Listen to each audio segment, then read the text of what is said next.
Hi, are you also freaking out because you've got an interview call? Are you nervous, tensed? How should you prepare for the interview? Then this is the right video for you. Hi, my name is Kunal Doshi, CFA, and I will give you the list of the 10 important things that are very essential for you to know before you go for the interview. The first and the most important thing is resume writing. How your resume exactly should be. Well, some important tips with regards to that is that do not copy paste someone else's resume, do not edit or overwrite on it. Try to create a brief story about yourself and seek the help of professional resume writers in case if you need so. There's no harm in spending some money in making a good resume. Sometimes you may not be well versed with the latest resume, so in that case, you can always take help of freelancers.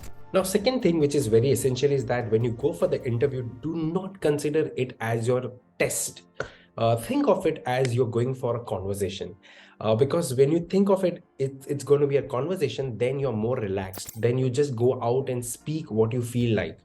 But of course, you have to be careful about what you speak, but do not consider it as an exam test. Otherwise, you'll be absolutely stressed. This is very important thing which I followed, that whenever you go for an interview, you always carry a smile. It's very essential to have a good smile and feel yourself calm and composed.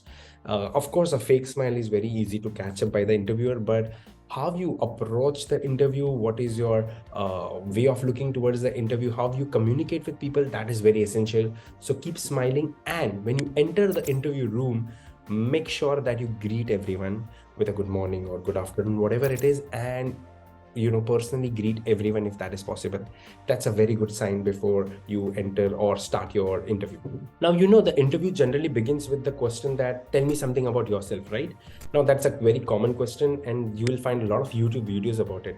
But what I would suggest you is that keep it as brief as possible. Do not read what is there in the resume because they already have read it or they know about it. Try to create your entire story in form of a minute or two where you can explain about your background, your professional background, your work, what interesting work that you've done, and a brief about what you like and what you don't like, your hobbies and everything.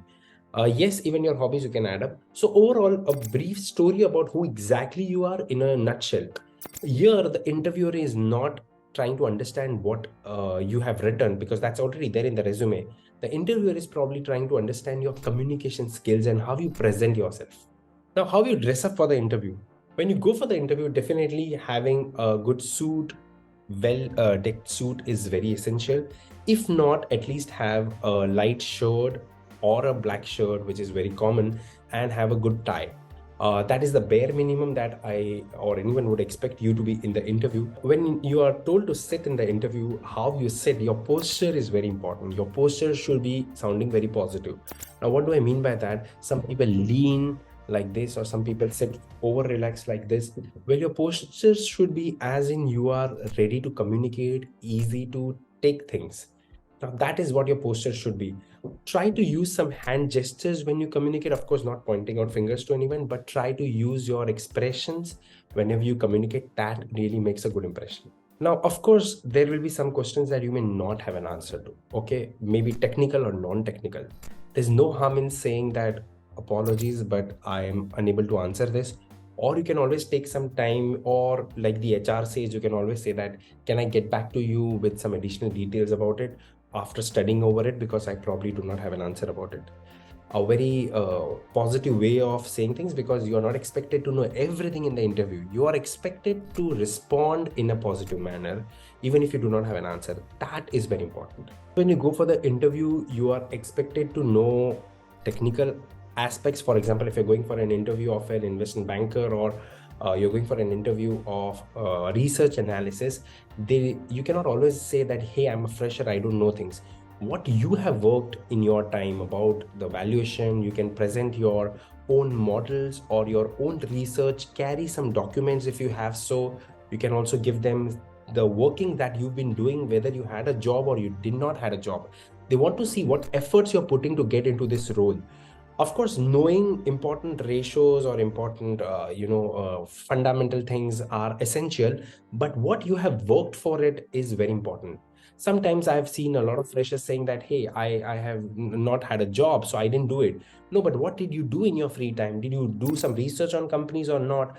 Well, if you've done that, carry those presentations with you in a soft copy or a hard copy and display it to the to the interviewers. That's your best shot. So tell them everything that you've been doing or you have done or you do it, whether you have a job or not. That is very important. Now, this is my favorite thing. Whether your interview goes good or bad, what you should do when you are done with your interview? Well, you should exit appreciating everyone for their time and effort, thanking all of the respected guests, and just adding up some words like, I appreciate your timing and your opportunity and thank you so much. And that's the way you should end up an interview. I've seen a lot of people who are, their interview did not go well, they were nervous, they were not able to answer, and then they simply walk out. Well, that's not a proper way. You should always end the conversation on a good note.